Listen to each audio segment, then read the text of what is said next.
anak. 2. Adanya kawasan bebas asap rokok. 3. Melibatkan anak dalam pembangunan daerah. 4. Membangun taman bermain khusus anak. 5. Fasilitas penunjang pendidikan yang memadai. 6. Membatasi waktu kunjungan anak ke warnet dan kafe. 7. Memperbanyak penyuluhan berbasis anak.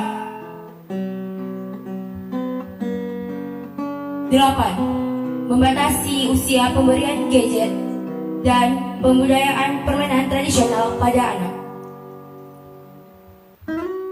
9. Membangun rumah baca untuk anak yang disertai dengan internet sehat. 10. Meningkatkan pelayanan pembentukan akta kelahiran, terutama di daerah pelosok. Kita berikan tepuk tangan kepada Forum Anak Kabupaten Aceh Barat. Ditetapkan di Melabuh 14 April 2018 atas nama Anak